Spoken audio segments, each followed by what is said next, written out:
Hello students, जय हिंद। आप सभी का दिव्यांश एकेडमी चैनल पर स्वागत है। आप लोग कैसे हैं? अच्छे हैं? आशा करते हैं आप लोग अच्छे होंगे। तो हमारा टॉपिक चल रहा था रेखाएं एवं कोण, लाइंस एंड एंगल्स। ठीक है, तो इसमें हम कुछ इंपॉर्टेंट परिभाषाओं के बारे में चर्चा किया, उसको समझाया और फिर हमने देखा कोण क्या होता है, फिर कोण कितने प्रकार का होता है। ठीक है, इसको देखा। फिर हमने शीर्षाभिमुख कोण क्या होता है, ठीक, इन सब के बारे में जाना। कोण युग्म क्या है, इसको जाना। ठीक है, अब हम उसी टॉपिक को कंटिन्यू करते हुए आज देखेंगे कि प्रतिच्छेदी रेखाएं क्या होती हैं और अप्रतिच्छेदी रेखाएं क्या होती हैं। ठीक है, और कुछ इंपॉर्टेंट क्वेश्चन भी किया जाएगा, क्योंकि हमने पूरक कोण संपूरक कोण के बारे में आपको बताया है, तो उस पर कुछ क्वेश्चन किया जाएगा कि पूरक कोण कैसे निकाला जाता है और संपूरक कोण कैसे निकाला जाता है। ठीक है, हमने आसन कोण के बारे में भी चर्चा की थी और शीर्षाभिमुख कोण के बारे में भी चर्चा किया है। ठीक है, तो आइए उस टॉपिक को कंटिन्यू करते हुए हम देखते हैं प्रतिच्छेदी रेखाएं क्या और अप्रतिच्छेदी रेखाएं। ठीक है, तो प्रतिच्छेदी रेखाएं तथा अप्रतिच्छेदी रेखाएं, ठीक है, जब दो रेखाएं दी हों और वे क्या करें, एक दूसरे को प्रच्छेद करती हैं। जब दो रेखाएं एक दूसरे को किसी बिंदु पर क्या करें, प्रतिच्छेद करें, तो उससे क्या कहेंगे, प्रतिच्छेदी रेखाएं। ठीक है, जैसे ये फिगर में देखिए आप, एक रेखा क्या है, PQ है, रेखा क्या है PQ, और दूसरी रेखा है RS। ठीक है, एक रेखा PQ है और दूसरी रेखा RS है। ये क्या कर रही है, बिंदु ऊपर एक दूसरे को क्या करते हैं, प्रतिच्छेद कर रहे हैं। ठीक है, रेखा PQ और रेखा RS क्या कर रहे हैं, बिंदु ऊपर प्रतिच्छेद कर रहे हैं, तो इस रेखा को क्या बोलेंगे, प्रतिच्छेदी रेखाएं। ऐसी रेखाओं को क्या बोलते हैं, प्रतिच्छेदी रेखाएं। ठीक है, ऐसा में अगला पॉइंट है हमारा कि अप्रतिच्छेदी रेखाएं किसे कहते हैं। जब दो रेखाएं दी हों, ठीक, और उसको आप कॉपी में बनाते हैं, तो यदि दोनों रेखाएं क्या सीधी हैं, ठीक है, दोनों रेखाएं क्या हों, आप दोनों रेखाएं खींच रहे हैं और वो दोनों रेखाएं कहीं पर कट ना करें, यानी प्रच्छेद ना करें। दोनों रेखाएं जो आप खींच रहे हैं वो क्या करें, कहीं पे प्रच्छेद ना करें। ठीक है, उनको यदि आप बढ़ाएं, वो कहीं किसी बिंदु पर भी प्रतिच्छेद ना करें एक दूसरे को, तो उसे क्या कहेंगे, अप्रतिच्छेदी रेखाएं। ठीक है, और इसे इन्हीं रेखाओं को क्या कहते हैं, समांतर रेखाएं भी कहते हैं। अप्रतिच्छेदी रेखाओं को ही समांतर रेखाएं भी कहती हैं, क्योंकि ये दोनों रेखाएं कहीं भी किसी बिंदु पर प्रच्छेद नहीं करती हैं। ठीक है, मान लीजिए आपके पास ऐसे दिया है, एक रेखा ये दी, एक रेखा ये दी, ठीक। अब अगर इन दोनों रेखाओं को आप बढ़ाएंगे ऐसे ऐसे आगे, ठीक, इन दोनों रेखाओं को आगे बढ़ाएंगे, ऐसे इसको बढ़ाएंगे, तो देखिए ये रेखा क्या कर रही है, कहीं ना कहीं किसी बिंदु पर कट कर रही है, प्रच्छेद कर रही है। ठीक है, तो इस रेखा को क्या कहेंगे, ये प्रतिच्छेदी रेखाएं। ये क्या है, प्रतिच्छेदी रेखाएं। ठीक है, क्योंकि ये क्या कर रही है, एक दूसरे को किसी बिंदु पर प्रच्छेद करती हैं, तो इसे क्या कहेंगे, प्रतिच्छेदी रेखाएं। ठीक है, और आप यदि दो रेखाएं इस तरीके से ले रहे हैं, ठीक, और इनको आगे बढ़ाते जाइए, आगे और बढ़ाते जाइए, इसको भी बढ़ाते जाइए, इधर आप बढ़ाते जाइए, इधर बढ़ाते जाइए, ये कहीं पे एक दूसरे को प्रच्छेद कर रही हैं, नहीं कर रही हैं, तो ऐसी रेखाओं को ही क्या कहते हैं, अप्रतिच्छेदी रेखाएं। मतलब वो कहीं पर किसी बिंदु पर प्रच्छेद नहीं करती हैं। और इन्हीं रेखाओं को, यानी अप्रतिच्छेदी रेखाओं को क्या कहते हैं, समांतर रेखाएं कहते हैं। ठीक है, देखिए ये फिगर बना हुआ है, एक रेखा AB और एक रेखा CD, तो दोनों रेखाओं क्या कर रही है, एक दूसरे को प्रच्छेद नहीं कर रही है। इसको आगे बढ़ाएंगे तो भी क्या, एक कहीं पर भी प्रच्छेद नहीं करने वाली है, तो इन रेखाओं को क्या कहेंगे, अप्रतिच्छेदी रेखाएं, अर्थात समांतर रेखाएं। ठीक है, ये हो गया आपका। हमने कोण युग्म के बारे में चर्चा किया था। कोण युग्म के बारे में आपको बताया था कि कोण युग्म क्या है, कोण युग्म, ठीक है, कोण युग्म हमने बताया था, अगर कोई रेखा है और इस पे कोई किरण ऐसे खींची हुई है, तो ये वाला कोण और इधर का कोण, ये क्या है, कोण युग्म क्या है। ठीक है, युग्म का मतलब क्या होता है, जोड़ा, पेयर। ठीक है, तो कोण युग्म, एक कोण A और एक कोण A, तो ये क्या हो गया, इसका कोण युग्म हो गया। ठीक है, और आसन्न कोण के बारे में भी हमने चर्चा किया था, ठीक है। आसन्न कोण के बारे में भी यदि दो रेखाएं ऐसे हैं और इनका कोई उभयनिष्ठ बिंदु हो और इसको क्या करें, एक किरण ऐसे जा रही है, फिर ये वाला कोण और एक कोण क्या कहलाएंगे, एक दूसरे के क्या कहलाते हैं, आसन्न कोण कहलाते हैं, ठीक है। और ऐसा कोण, मान लीजिए कोई रेखा दी है, ठीक, कोई रेखा दी है और उस पर कोई किरण खींची गई हो, ठीक है, तो अगर उन दोनों कोणों का योग कितना होगा, 180 अंश। देखिए जैसे ये रेखा कोई दी है, इस पे एक किरण क्या ये है, अगर इस कोण को और इस कोण को जोड़ेंगे तो इसका मान कितना होगा, 180 अंश, ठीक है। यदि सरल रेखा पर कोई किरण खींची गई है तो उन दोनों कोणों का योग कितना होगा, 180 अंश, क्योंकि सरल रेखा पे बना कोण क्या होता है, 180 अंश के बराबर होता है। इसको हमने आपको बताया था रिज कोण, या इसको कहते हैं सरल कोण, ठीक है। आगे चलते हैं।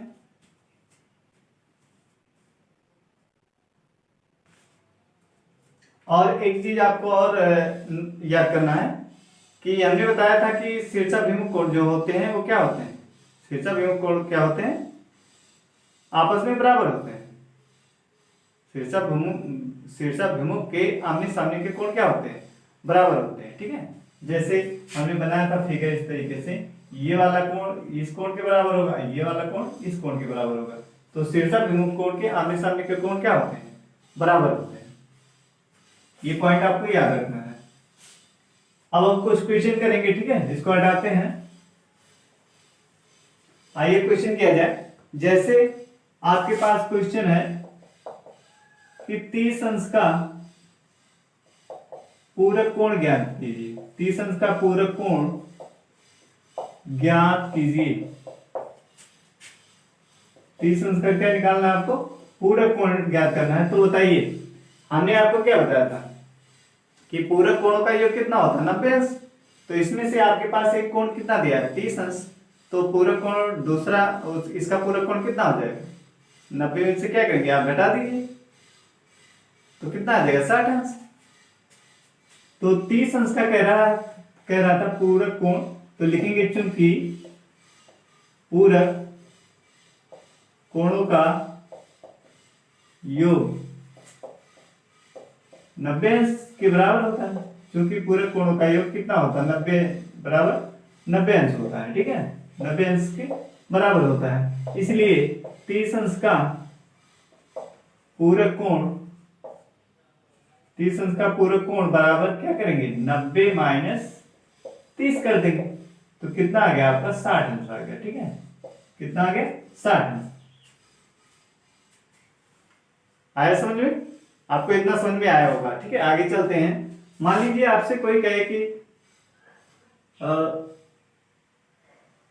75 अंश का पूरक कोण बताइए, क्या 75 अंश का पूरक कोण बताइए, पूरक कोण, ठीक। तो आप क्या करेंगे, तो देख रहे हैं पूरक कोण का योग कितना होता है, 90 अंश होता है, तो 75 अंश का पूरक कोण कितना हो जाएगा, 75 अंश का पूरक कोण बराबर क्या करेंगे, पूरक कोणों का योग 90 अंश है, तो इसमें से एक कोण जो ये 75 दिया है, इसको क्या करेंगे आप, घटा देंगे, तो आ जाएगा आपके पास कितना, 15 अंश। तो 75 अंश का पूरक कोण कितना है, 15 अंश, ठीक है। आपको ये बात क्लियर होगी, ठीक है, क्लियर हो गई होगी। पूरक कोण आप निकालना सीख चुके हैं, क्यों, समझ में आया।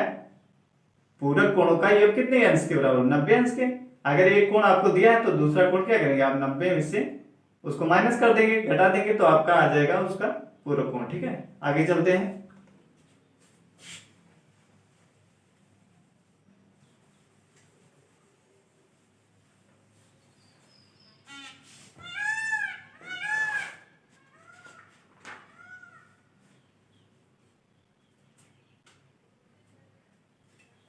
अगला क्वेश्चन है, एक कोण की माप, एक कोण की माप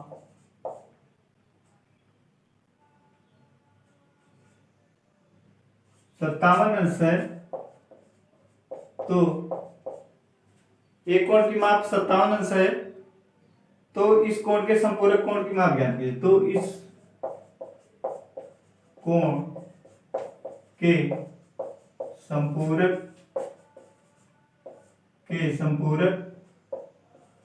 कोण की माप ज्ञात कीजिए।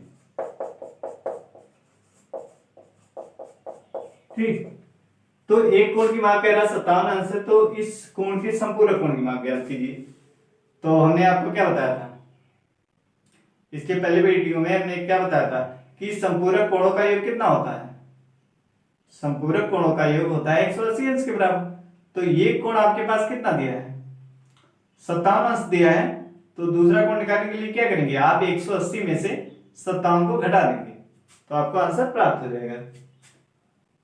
लिखेंगे चूंकि संपूरक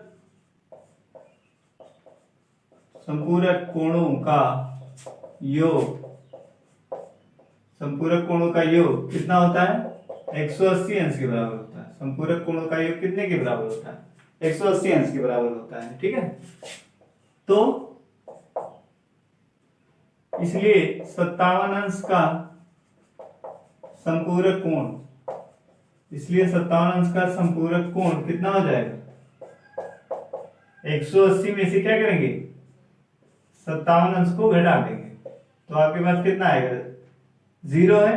0 में से 7 नहीं घटेगा तो क्या उधार लेगा, 10 हो जाएगा। 10 में से 7 जाएगा कितना, 3। यहाँ कितना बता 7, 7 में से 5 जाएगा कितना, 2, और यहाँ पे कितना बचा 1, तो कितना आ गया 123 अंश। ठीक है, ये आप आंसर हो गया। 57 अंश का पूछ रहा था कि संपूरक कोण,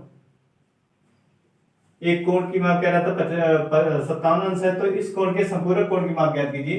तो हम जानते हैं कि संपूरक कोणों का योग कितना 180 अंश के बराबर होता है।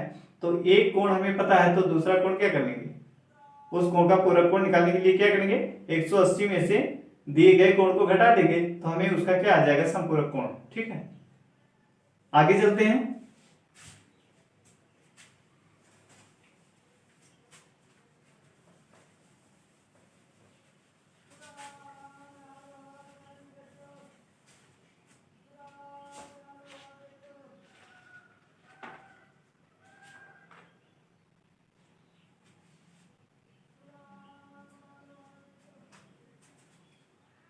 अगला क्वेश्चन है, आपस में दो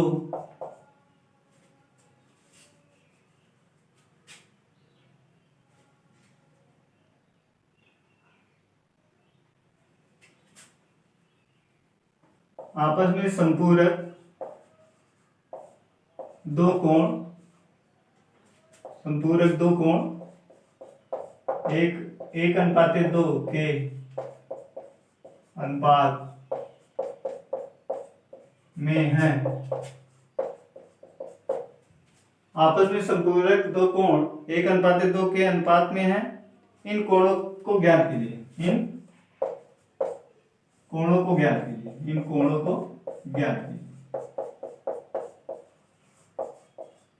तो आपको इन कोणों को ज्ञात करना है, तो कैसे ज्ञात करेंगे, आपस में संपूरक दो कोण कह रहा है, आपस में संपूरक दो कोण 1:2 के अनुपात में है, इन कोणों को ज्ञात कीजिए। ठीक है, इन कोणों को ज्ञात कीजिए। तो आप क्या करेंगे, पहले कोण को x मान लीजिए, दूसरे को 2x मान लीजिए। ठीक, पहला कोण कितना है, x है, तथा दूसरा कोण कितना हो जाएगा, दूसरा कोण होगा 2x। ठीक, हमने पहला कोण क्या माना, x, और दूसरा कोण माना 2x। तो दूसरा कोण कितना है, 2x है। तो हमने क्या बताया था कि संपूरक कोणों का योग कितना होता है। हमने पहला कोण मान लिया, पहला संपूरक कोण कितना है, पहला संपूरक कोण। ठीक है, पहला संपूरक कोण और ये दूसरा संपूरक कोण है। ठीक है, ये क्या है, दूसरा संपूरक कोण।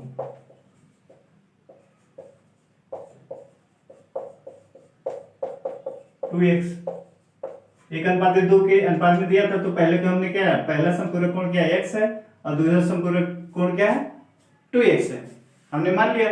फिर हमने बताया कि संपूरक कोणों का योग कितना होता है 180 अंश के बराबर होता है। तो क्या करेंगे, इन दोनों कोणों को जोड़ दीजिए, x प्लस 2x बराबर कितना हो जाएगा 180 अंश के बराबर। हमने क्या बताया था कि दो संपूरक कोणों का योग कितने के 180 अंश के बराबर होता है। तो पहला x है दूसरा 2x है, तो जोड़ेंगे तो कितना हो जाएगा x प्लस 2x बराबर 180 अंश। तो 3x बराबर कितना 180 अंश, तो x बराबर कितना हो जाएगा 180 बटे 3, तो कितना आ जाएगा 3 1 के 3 3 6 18, तो आ जाएगा ये 60 अंश। क्यों कितना आ जाएगा x बराबर 60 अंश। तो पहला आ गया 60 अंश, पहला संपूरक कोण कितना है, पहला संपूरक कोण कितना है 60 अंश। इसलिए दूसरा संपूरक कोण बराबर कितना हो जाएगा 2 गुणे 60 यानी 120 अंश। ठीक, आज सुन में आपको पहला संपूरक कोण कितना था x आया है, और दूसरा कितना हो गया, दूसरा हमारा पहला x था दूसरा 2x है, तो पहला x 60 अंश आया, तो दूसरा कितना उसी का 2 गुना हो जाएगा 120 अंश। ठीक है, आज सुन में और क्वेश्चन सॉल्व करते हैं इस पे, आइए देखते हैं।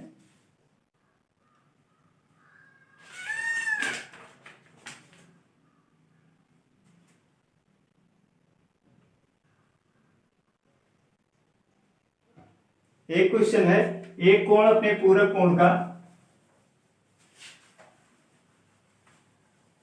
अगला क्वेश्चन है एक कोण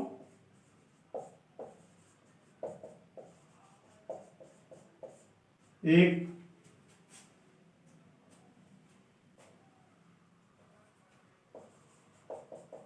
यदि एक कोण अपने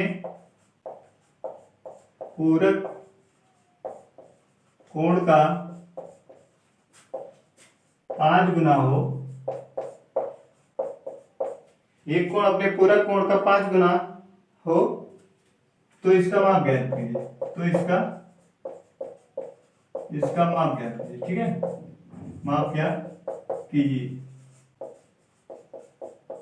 तो कह रहा है कि एक कोण अपने पूरक कोण का कितना है 5 गुना है, तो इसका माप ज्ञात कीजिए। तो जो कोण 5 गुना है उसी को ज्ञात करने के लिए कह रहा है। तो मान लीजिए माना वह कोण x है। ठीक, तो इसका माना वह कोण क्या है x है, तथा इसका पूरक कोण कितना होगा, बोलिए इस x का पूरक कोण कितना होगा, जो माना वो कोण क्या है x है, तो इसका पूरक कोण कितना होगा, पूरक कोण का योग कितना बताया था हमने, कितना होता है 90 अंश। तो हमने एक कोण मान लिया क्या x है, तो दूसरा कोण उसका पूरक कोण कितना हो जाएगा 90 माइनस x हो जाएगा ना। अब प्रश्न अनुसार क्या कह रहा है, प्रश्न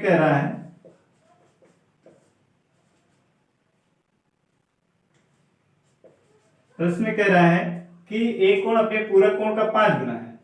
तो कौन 5 गुना है, x है, ये कितने अपने पूरक कोण का, x का पूरक कोण क्या है 90 माइनस x, इसका कितना है 5 गुना। तो 5 गुना कर दीजिए, ये पूरक कोण है इसका हमने 5 गुना कर दिया, गुणा कर दीजिए 5 शून्य शून्य 5 9 45। ठीक, और यहाँ माइनस 5x, तो इधर करेंगे तो कितना हो जाएगा 6x हो जाएगा, और इसको पक्षांतर किया गया तो प्लस हो गया 5 1 6x। ठीक है, अब x बराबर कितना हो जाएगा बटे 6, 6 42 और 6 पंचे 30, तो x का मान कितना आ गया 75 अंश। यही इसका आंसर है। ठीक है, यही इसका क्या आंसर है। आया समझ में, आपको समझ में आया होगा।